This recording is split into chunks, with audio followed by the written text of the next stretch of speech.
So we are in the sport mode. I'm just gonna leave it in automatic so it does everything for us.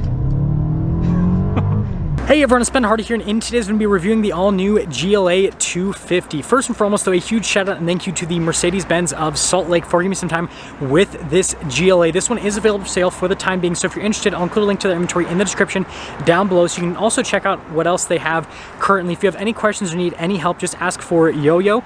And then on a side note, if you want to save time money the next time purchase car, link to my car buying guide in the description down below. Let's get into it.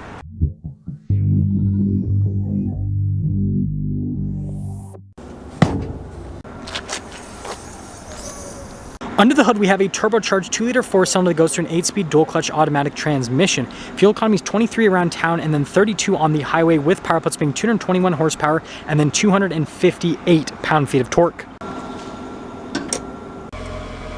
Now, before we go over the front end of the GLA, I do want to mention, if you want to see more videos just like this, then I recommend you subscribe because I post content every single day. First off, going over the hood, you guys can see it's pretty distinctive. You've got all these sharp body lines here on the hood, and then notice we've got the Mercedes-Benz logo there, front and center. And then coming down below, you guys can see here with the daytime running lights and with the headlights. By the way, the daytime running lights don't flicker in real life. That's just because of the frame rate of the camera. And then we actually have the AMG style front grille here with another giant Mercedes logo, parking sensors there at the bottom. And then you guys can see with the blacked out trim, and pretty cool. When you put it all together, it definitely has an aggressive, sporty appearance. Coming around the side here, our tire and wheel setup is 235/50/19 in the front and in the rear. And you guys can see we have these AMG style wheels here on the GLA with the silver there on the top and then the black below it. And then if we take a closer look, you guys can see we've got a silver painted brake caliper, and then notice Mercedes-Benz logo there in the center. And then we've got this blacked out trim here for the fender flare and then for the bodywork all along the side. And then when you take it in all together, you guys can see with the blacked out trim around the windows, the blacked out mirror caps and all that, it definitely has a sporty appearance. I do find it interesting though, there's chrome there on the tops of the door handles. So here's our key fob. We've got the Mercedes logo front and center with our lock and unlock function, and then we can hold this down and that will pop open the hatch. We have a cargo cover built in from the factory, and then down below you can see storage space is pretty solid. Now this is obviously the smallest SUV you can get from Mercedes, and you know, it's still actually really practical. And if you're wondering, this is what's under the loading floor here in the back of the GLA. Up top here, we have this function to lock the rear, and then you've got this that you can lower down the hatch, and then that's the handle to lower it down manually all by yourself. We have these pretty interesting looking taillights here on the back end of the GLA, and I love the turn signal indicators. And then all of our regular badging here on the back, and then you guys can see the metallic trim. Pretty sporty looking exhaust tips here with the diffuser there in the center. And then all together, it definitely has that lifted, sporty hatchback slash, you know, small SUV appearance. Beautiful design here with the door panel in the rear. We've got the white contrasted stitching there at the top, and then notice the contrast between the black and the red leather here. And then down below you guys can see for like the door handle, for example, and then you got that nice grab handle. And then here are the rear seats. So that two-tone design continues with the rear seats. And notice you actually have red stitching there in the center of the seats. And this actually pulls down to be, of course, cup holder armrest. We have some vents here in the center, and then down below we have a little charging port area, and then there are cargo nets here on the backs of the seats. Legroom is pretty solid here in the GLA. Headroom's also pretty solid. We have quite a bit happening here on the front door panel. Again, we've got that white contrasted stitching with the two-tone design, black and red leather. And then this trim here is actually pretty interesting. All of our controls here for the seats. We do have memory seat function, heated seats here for the front. All of our window controls with the mirror adjustments. And by the way, the mirrors do have blind spot monitoring. Now the front seats have that same two-tone design as the rear seats, but upholstering's a little bit more aggressive. Notice the passenger still gets memory seat function, power adjustment, heated seat functionality, and all that. Beautiful pedal layout down below, and then we have our light control section here with our parking brake, fog light. Notice you got your heated steering wheel button there, and then steering wheel adjustment.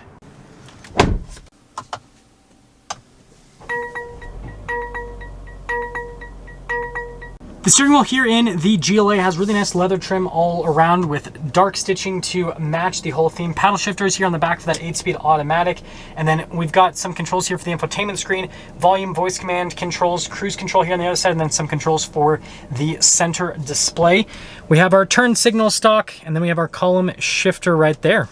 First off, sorry about the glare in this shot. It's just the time of day that I am filming, but I can scroll through a few different menus here in the center. This kind of doubles as like a second infotainment system, which is really cool. And it's one of the things I love about Mercedes product. But what I really like is how I can completely change this digital gauge cluster to have a completely different theme depending on, you know, what I want to see, which is definitely another fun feature. I think we're gonna go with Sport though today. We've got this backup camera that has trajectory lines that turn with the steering wheel. Resolution on the camera is solid, and notice you can also change the viewpoint. So here's our center infotainment system. Response time with the touchscreen functionality is absolutely fantastic.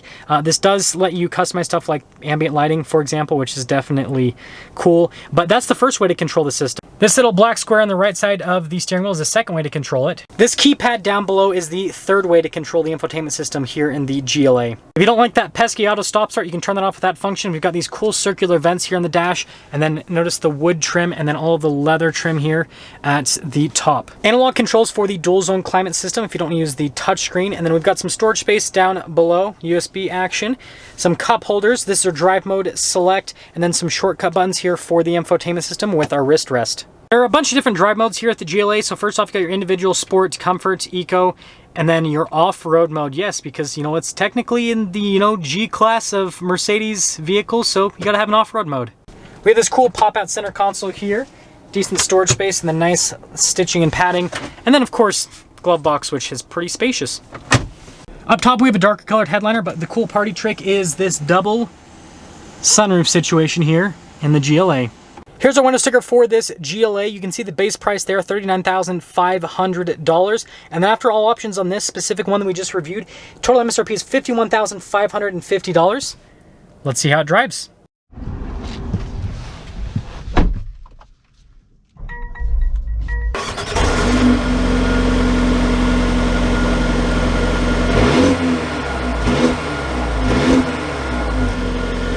Well, let's talk about visibility before we set off. Here's your visibility over the hood, both of the mirrors, and then throughout the rest of the rear. And let's set off. So starting off here in the GLA, first off, I really love the seats because not only are they comfortable, but they actually hold you in place really well. Another thing that's really cool about the GLA is actually the steering wheel. So as a touch point, it just feels really premium. And you gotta remember, this is kind of like the entry level for Mercedes, but this is one of the benefits of buying an entry level Mercedes is you get kind of like a top down effect where you have a steering wheel that, you know, kind of comes from a more expensive vehicle, but again, it's in a, you know, not super expensive vehicle. And same thing with like all the buttons here on the face. And you know, when you compare this to some of the competition from, you know, other German luxury automakers and, you know, just other luxury automakers in general, this definitely feels a lot more high end. The only thing that I will say is that I wish that Mercedes would just get rid of the plastic paddle shifters out of all of their vehicles. It's not a huge deal because I don't think that people are using them a bunch, but it would be nice to see them put just slightly nicer paddle shifters. They could still reserve, you know, really cool paddle shifters for the AMG models, but, you know, just something to consider. Torque's really good with this. When I was actually going out of the driveway, I kind of like barely tapped into it and it really got up, and I was like, oh, this has a little bit more power than I realized, which is kind of funny. So we are in the sport mode. I'm just gonna leave it in automatic so it does everything for us. That transmission is lightning quick, wow. And this is actually, I mean, it's a pretty lightweight vehicle, so it makes sense that it's so quick, but it is seriously quick, and it actually sounds good for a 4-cylinder. Something that I'm really impressed with though is usually DCTs are kind of abrasive at lower speeds where, you know, can be kind of jumpy and all that, but this doesn't do that at all. It's actually really smooth. We're actually going to pop it into, we'll do comfort for the rest of the drive. But yeah, it's really smooth at low speeds. It doesn't do any jerky things or anything like that, so Mercedes has definitely done a really good job with tuning on this transmission. And I mean, you can see right here, like we get a little bit of turbo lag, but you can see the transmission's just super quick to respond, and it's not, again, it's not doing that weird kind of like getting into gear type thing that you'll see with a lot of dual clutches. So summing things up, I really like the looks of this, especially with some of the AMG goodies on the outside. Really like the interior with this, especially considering the price point. And, you know, as an overall package, I think that this is a great, fun, you know, sporty daily driver. And again, this is kind of like the entry level for Mercedes. And so it's just so impressive, everything that you get for the money. And I don't really feel like I would need to spend that much more, because this, again, this has the performance, the comfort, it's got everything. That's gonna sum things up with our video on this GLA. Again, a huge shout out and thank you to the Mercedes-Benz of Salt Lake for giving me some time with this vehicle. Like I said, link to the inventory in the description down below. If you have any questions whatsoever, just ask for Yo-Yo. I'll see ya.